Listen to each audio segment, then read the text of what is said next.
वालेकुम स्टूडेंट्स। हमने first year की फ़िज़िक्स का चैप्टर नंबर 6 स्टार्ट किया है, फ़िज़िक्स फ्लूइड डायनेमिक्स। आज हम बर्नौलियस इक्वेशन की एप्लीकेशन करने जा रहे हैं। बर्नौलियस इक्वेशन की एप्लीकेशन है टोरिसेलिस थ्योरम। सबसे पहले तो इसकी स्टेटमेंट देखते हैं कि टोरिसेलिस थ्योरम है क्या। The speed of efflux is equal to the velocity gained by the fluid in falling through the distance h1 minus h2 under the action of gravity।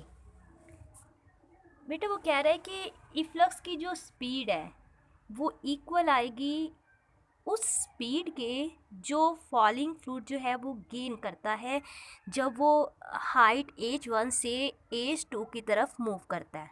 ठीक है, अब इफ्लक्स क्या चीज़ है बेटा? इफ्लक्स जो है जैसे आप देखें यहाँ एक टैंक लिया गया है। ठीक है, टैंक लिया गया है। इस टैंक में दो होल हैं, ये होल 1 ले लें और ये होल 2 ले लें। ठीक है, और इस टैंक को फिल किया गया है वाटर के साथ। अब ये इस टैंक में जो वाटर है, वाटर जिस स्पीड के साथ इस होल से बाहर निकलता है उसको बोलते हैं इफ्लक्स। ठीक है, वाटर या फ्लूइड जो है वो जैसे इस होल में से बाहर निकलेगा, जिस फॉर्म में बाहर निकलेगा वो क्या कहलाएगा? इफ्लक्स। अब वो कह रहा है कि इस होल से बाहर निकलने वाली फ्लूइड की जो स्पीड है जिसको आप इफ्लक्स स्पीड कह रहे हैं वो इक्वल होगी उस स्पीड के जब वाटर यहाँ से नीचे की तरफ मूव करेगा। देखिए बेटा, एक टैंक है, उसमें एक होल ये है, एक होल ये है। यहाँ से यहाँ तक टैंक की हाइट है वो h1 है, और बल्कि नहीं, यहाँ से यहाँ तक इस पूरे टैंक की हाइट ले लेनी, सॉरी बेटा, यहाँ ठीक है बेटा, पूरी है। यहाँ से यहाँ तक टैंक की हाइट h1 है, और यहाँ से यहाँ तक जो टैंक की हाइट होगी वो h2 है। मतलब यहाँ से यहाँ तक h2।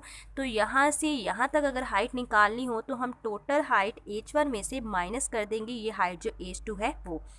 अब फ्लूइड की यहाँ ऊपर स्पीड जो है, इसमें इस टैंक में जो भी फ्लूइड भरा हुआ है उसकी स्पीड क्या है? v1 है। और इस होल में से जो फ्लूइड बाहर निकलेगा उसकी स्पीड जो है वो v2 ले लेंगे, और इस होल में से जो फ्लूइड बाहर आएगा उसकी स्पीड ले लेते हैं v3। और इस जो है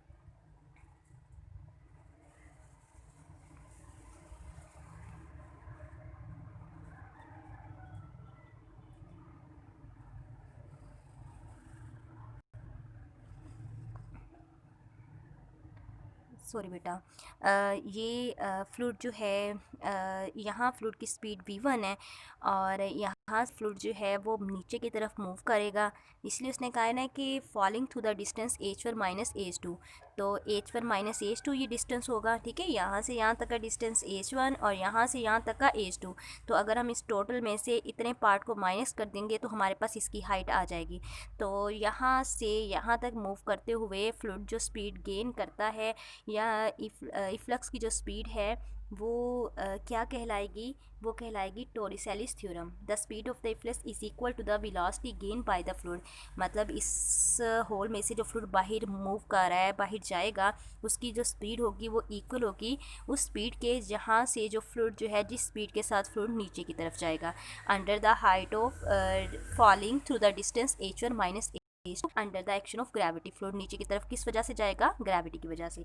चलें, consider a large tank of the fluid having small और फिश होल। जो है कंसीडर करते हैं कि हमारे पास एक बड़ा टैंक है जिसमें 2 होल्स हैं। ठीक है, ये एक होल है और एक होल ये है।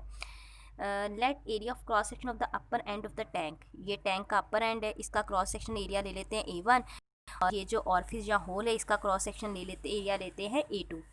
Speed of the fluid at upper surface of the tank. यहाँ यहाँ पर जो फ्लूइड की स्पीड होगी वो v1 है, और यहाँ होल में से जो फ्लूइड फ्लो करेगा उसकी स्पीड लेंगे v2। Pressure at the upper end of the tank. यहाँ पर जो प्रेशर लग रहा है वो p1 है, और यहाँ पर जो प्रेशर लग रहा है वो p2 है। प्रेशर कौन सा? जो कि एयर की वजह से लग रहा है, एटमॉस्फेरिक प्रेशर।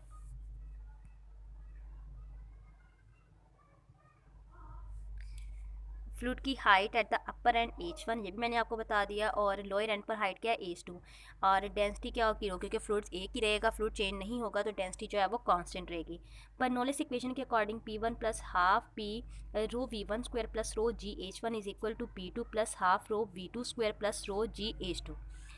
और इक्वेशन ऑफ कॉन्टिन्यूटी क्या कहती है, A1 V1 is equal to A2 V2। बेटा आपने V1 निकालना है, यहाँ A1 मल्टीप्लाई हो रहा तो जाके हो जाएगा डिवाइड हो जाएगा। अब देखिए A1 एरिया जो है वो बहुत बहुत बड़ा है A2 से। कैसे बेटा, देखिए ये एक एरिया, ये है अपर एंड का एरिया, ठीक है, ये देखिए कितना ज़्यादा है, ये A1 ले रहे हैं, और पाइप का एरिया देखिए, ये जो बेटा होल जो है इसका एरिया देखिए कितना छोटा है। अब A1 जो है वो A2 से बहुत बहुत बड़ा है, तो इसलिए हम क्या करेंगे, A1 को ज़ीरो कर देंगे। A1 को ज़ीरो किया, सॉरी बेटा A2 को ज़ीरो कर देंगे, क्योंकि A1 जो है वो बहुत बहुत बड़ा है A2 से। A2 को ज़ीरो किया, ज़ीरो ओवर समथिंग ज़ीरो, तो V1 क्या आ जाएगी, ज़ीरो। अब चूँकि प्रेशर होल पर जो प्रेशर लग रहा है और जो टैंक के ऊपर जो प्रेशर लग रहा है, हवा का प्रेशर सबके लिए सेम होगा, तो इसलिए P1 is equal to P2 is equal to P लेंगे। अब ये सारी वैल्यूज़ यहाँ पुट करेंगे, P1 की जगह P आ जाएगा, हाफ एज इट इज़, रो भी एज इट इज़, V1 की जगह क्या आ जाएगा, ज़ीरो, रो जी वैसे ही, H1 भी वैसे ही, यहाँ P2 की जगह P आ जाएगा, हाफ ये V2 वगैरह एज इट इज़ लगाएंगे। ये बेटा चीज़ ज़ीरो हो गई, पीछे क्या बचा, ये P इस P के साथ कट गया, पीछे रो GH1 बचा is equal to half rho V2 square plus rho GH2। अब बोथ साइड हम बेटा यहाँ से डेंसिटी ख़त्म करनी है, तो बोथ साइड रो के साथ इसको डिवाइड कर देंगे, तो यहाँ रो के साथ कट गई, जो GH1 बचा, यहाँ रो के साथ कट गई, हाफ V2 स्क्वायर बचा, यहाँ भी रो के साथ कट गई, GH2 बचा। तो बेटा अब आपने क्या करना है, ये प्लस है, उधर जाके आ जाएगा माइनस, तो GH1 माइनस GH2 कर दे, half V2 square is equal to G common ले लें, H1 माइनस H2 आ गया। तो बेटा आपने क्या निकालना है, V2 निकालना है, तो 2 यहाँ डिवाइड होगा जाके मल्टीप्लाई हो जाएगा। तो बेटा स्क्वायर ख़त्म करने के लिए बोथ साइड स्क्वेयरिंग कर लें, तो V2 किसके इक्वल आएगा, 2G H1 माइनस H2 का स्क्वायर रूट। ये क्या कहलाता है, टोरिसेल्स थ्योरम। तो बेटा यहाँ डेफिनेशन देखिए, डेफिनेशन में भी यही बताया जा रहा है, the speed of the efflux, V2 क्या है, स्पीड है किसकी, इफ्लक्स की, इसी की स्पीड हमने V2 ली थी ना। यहाँ फ्लूइड की स्पीड क्या है, V1 है, तो यहाँ हमने क्या लिया है, V2, ठीक है ना। यही कहा ना कि होल में से फ्लूइड जो फ्लो करता है तो उसकी स्पीड क्या है, V2। उसने ये कहा है कि इफ्लक्स की जो स्पीड है वो किसके इक्वल आएगी, velocity gain by the fluid, जो कि फ्लूइड वेलोसिटी गेन करता है उसके equal through the distance H1 minus H2 under the action of gravity. तो देखिए यही रिजल्ट में यही चीज़ें आ रही हैं। रिजल्ट में हमारे पास V2 जो है इफ्लक्स की स्पीड है वो किसके इक्वल आ रहा है, हाइट H1 माइनस H2 के, मतलब फ्लूइड जब हाइट H1 से H2 की तरफ गिरता है तो वो जो स्पीड गेन करता है उसके, और साथ जी क्या है, ग्रेविटेशनल एक्सेलरेशन। तो बेटा ये टोरिसेलिस थ्योरम हो गया। आगे है इफ्लक्स की स्पीड जो है वो independent of the direction of the flow, whether the opening is directed upward, downward और हॉरिजॉन्टली। बेटा होल कहीं भी रख लो, ऊपर वाली साइड पर ट्रायंगल के ले ले, नीचे वाली साइड पर ले ले, लेकिन जो इफ्लक्स की स्पीड होगी वो हर साइड के लिए सेम रहेगी। जैसे आप एक गिलास ले, गिलास के अंदर 2-3 होल बना लें, तो आप उसमें अंदर पानी भर दें, तो आप देखें हर सुराख में से एक जितना पानी ही बाहर निकलेगा। Speed of the efflux of the liquid is the same as the speed of the ball that fall freely under the force of gravity through a height। बेटा इफ्लक्स की स्पीड बिल्कुल वैसी ही होगी जिस तरह आप बॉल को फेंको और बॉल जो है वो ग्रेविटी के अंडर जो है वो नीचे की तरफ मूव करती है। If the hole is pointed upward as at B, this kinetic energy would allow the liquid to rise the level of the water tank। कहते हैं कि अगर होल जो है वो ऊपर पॉइंट B की तरफ होगा तो बेटा काइनेटिक एनर्जी जो है वो लिक्विड के लेवल को इंक्रीज कर देगी। In practice viscous energy losses would change the result to some extent. अब बेटा हमने स्पीड और प्रेशर का रिलेशन देखना है फ्लूइड के केस में। Where the speed is high the pressure will be low. बेटा जहाँ स्पीड हाई होगी वहाँ प्रेशर क्या होगा, लो होगा। Suppose that water flow through a horizontal pipe system. The area of cross sectional of the pipe at A is greater than the area of cross section at B. According to the equation of continuity, the speed of the fluid at B is greater than at A। देखिए बेटा हमने एक pipe लेना है, ठीक है, उसमें मतलब इस तरह का पाइप लेना है कि वो नॉन यूनिफॉर्म है, एक जैसा नहीं है, एक साइड पर उसका क्रॉस सेक्शनल एरिया ज़्यादा है और एक पर इसका क्रॉस सेक्शनल एरिया कम है।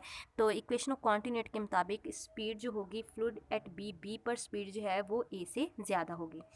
बर्नौलीज इक्वेशन अप्लाई करते हैं, तो पहले ज़रा देख लें। बेटा ये वाला पाइप है, आप देख सकते हैं, ये एक एंड है पाइप का, ये सेंटर वाला और ये एंड वाला, ये एंड ए है, ये बी ले लेते हैं और ये सी। तो बेटा ए का क्रॉस सेक्शनल एरिया ज़्यादा है एज़ कम्पेयर टू बी। तो उसने यही कहा है कि अगर ए का क्रॉस सेक्शनल एरिया ज़्यादा है बी से, तो क्या होगा, जो फ्लूइड की स्पीड जो होगी वो बी पर ज़्यादा होगी एज़ कम्पेयर टू ए, क्योंकि जिसका क्रॉस सेक्शन एरिया ज़्यादा होगा वहाँ स्पीड कम होगी, और जहाँ क्रॉस सेक्शन एरिया कम होगा वहाँ स्पीड ज़्यादा होगी। क्यों ज़्यादा होगी? क्योंकि जिसका क्रॉस सेक्शन एरिया ज़्यादा है उस वहाँ प्रेशर जो है वो कम लगेगा, और जहाँ स्पीड क्रॉस सेक्शन एरिया कम है वहाँ प्रेशर जो है फ्लूइड पे जो प्रेशर लगेगा वो ज़्यादा होगा। तो क्रॉस ये बेटा बर्नौलीज इक्वेशन लिखी, पी ए के लिए लिख रहे हैं, ठीक है बेटा। ए पर जो प्रेशर लग रहा है वो है हाफ रो ए स्क्वायर प्लस रो जी ए, ठीक है। ये हमने ए के लिए बर्नौलीज इक्वेशन लिखी, और ये बी के लिए, दोनों को इक्वल कर लिया क्योंकि दोनों इक्वल होंगी। तो पी ए का प्रेशर है, पी बी जो पॉइंट बी पर जो वाटर पर प्रेशर लग रहा है, वी ए क्या है, स्पीड है वाटर की एट ए, और ये बी पर स्पीड है, डेंसिटी वाटर की होती है 100 kg per metre cube. As the pipe system is horizontal, आपने इसको हॉरिजॉन्टल रखा हुआ है बेटा, इसकी पॉइंट ए और पॉइंट बी की हाइट जो है वो सेम रहेगी। देखिए बेटा यहाँ से स्टार्ट हो रही है इनकी हाइट जो है वो सेम रहेगी, H is equal to H B, hence average potential energy same at both end. इसके लिए भी पोटेंशियल एनर्जी सेम होगी और इसके लिए भी। तो हमने क्या करना है, पोटेंशियल एनर्जी दोनों की सेम है तो ये पोटेंशियल एनर्जी वाली टर्म्स कैंसिल आउट हो जाएंगी। पीछे P A plus half rho V A square plus P B plus half rho V B square. तो अगर हम ए की स्पीड ले लेते हैं, मतलब इस ए में से जो फ्लूइड फ्लो कर रहा है उसकी स्पीड अगर लें 0.2 मीटर पर सेकंड, और बी के लिए 2 मीटर पर सेकंड, तो वैल्यूज़ पुट करते हैं। तो बेटा वैल्यूज़ पुट करके हमारे पास आएगा P A minus P B is equal to 2000 minus 20, तो आ जाएगा 1980 newton per metre square. This show that the pressure in narrow pipe where stream lines are close together is smaller than wider pipe. अच्छा बेटा ये indicate कर रहा है कि यहाँ प्रेशर जो है वो कम होगा एज़ कम्पेयर टू दिस, ठीक है। यहाँ स्पीड फ्लूइड की ज़्यादा होगी ड्यू टू स्मॉल, और यहाँ प्रेशर ज़्यादा होगा इसलिए यहाँ स्पीड क्या होगी, कम होगी। Where speed is high the pressure will be low. अब बेटा ये है कि लिफ्ट ऑन एरोप्लेन पे लिफ्ट क्यों बन रही है, वो इसलिए कि देखिए बेटा अगर एरोप्लेन की जो नीचे वाली साइड है वहाँ जो है प्रेशर, एयर का प्रेशर ज़्यादा होता है, और ऊपर वाली साइड पर प्रेशर कम होता है। तो हमने कहा कि अगर प्रेशर कम है तो स्पीड ज़्यादा होगी, अगर नीचे प्रेशर ज़्यादा है तो यहाँ स्पीड कम होगी, और ऊपर चूँकि इसकी एरोप्लेन की अपर साइड पर एयर प्रेशर जो है वो कम है तो वहाँ स्पीड ज़्यादा होगी, जिसकी वजह से लिफ्ट जो है वो प्रोड्यूस होती है। The lift on the aeroplane is due to the effect where speed of the fluid is high, its pressure will be low. The design of the wing deflect the air in such a way that, देखिए wing इस तरह बनाया कि ये को इस तरह deflect करेगा कि air is move faster at the upper side, ऊपर वाली साइड पे एयर जो है वो तेज़ी से मूव करेगी of the wing than the lower side, नीचे वाली साइड की निस्बत। क्यों? क्योंकि नीचे प्रेशर क्या होगा, ज़्यादा होगा। Pressure is lower at the top of the wing, इसके ऊपर प्रेशर ज़्यादा होगा, और हैंस द प्रेशर जो है बेटा कम होगा, और wings experience are net upward force. तो इसके ऊपर विंग के नीचे प्रेशर ज़्यादा, तो प्रेशर क्या कर रहा है, विंग के ऊपर की तरफ इसको फोर्स लगा रहा है। Swing of a ball, swing produce in a tennis ball, tennis ball में स्विंग क्यों प्रोड्यूस होती है।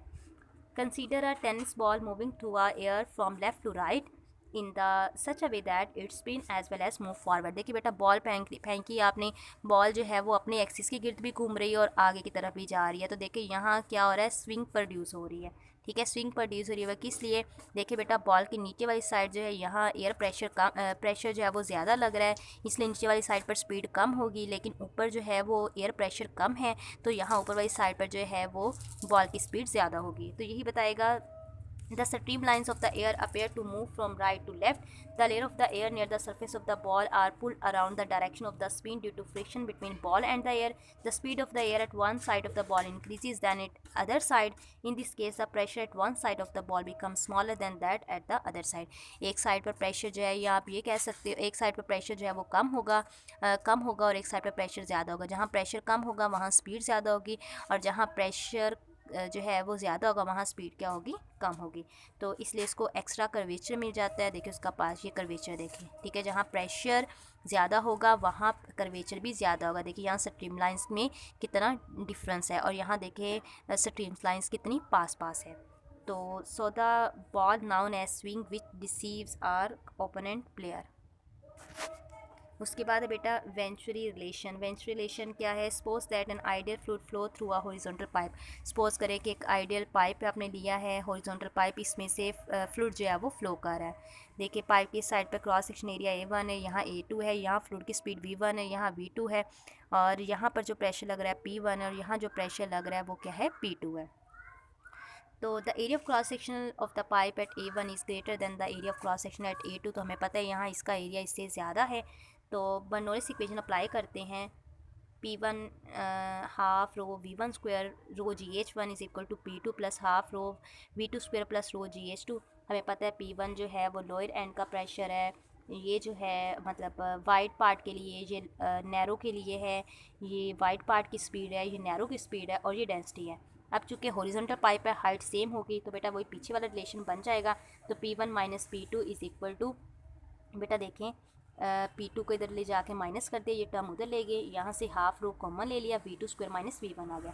तो इसको वेंचुरी रिलेशन बोलते हैं, जो कि वेंचुरी मीटर में यूज़ होता है। फाइंड द इसको मतलब यहाँ बेटा इसका स्पेशल केस है कि अगर A1 ग्रेटर A2 हो तो V1 जो है वो लेस देन A2 V2 होगी। ज़ाहिर सी बात है, जिसका क्रॉस सेक्शन एरिया ज़्यादा तो उसकी स्पीड जो है वो कम होगी। तो बेटा इक्वेशन ऑफ कॉन्टिन्यूटी के अकॉर्डिंग V1 किसके इक्वल आ जाएगा? 0 के। हम V1 की जगह 0 पुट करेंगे तो P1 माइनस P2 किसके इक्वल आएगा? हाफ रो V2 स्क्वायर के। The device which Maihar the fluid speed is called venturimeter. बेटा ऐसी डिवाइस जो फ्लूइड स्पीड को मैयर करती है वो वेंचुरीमीटर कहलाती है, और इसका वर्किंग प्रिंसिपल जो है वो वेंचुरी रिलेशन है। तो होप सो बेटा आपको यहाँ तक समझ आ गई होगी। अगर किसी चीज़ की समझ ना आए तो आप लोग पूछ सकते हैं। ओके स्टूडेंट्स, टेक केयर, अल्लाह हाफिज़।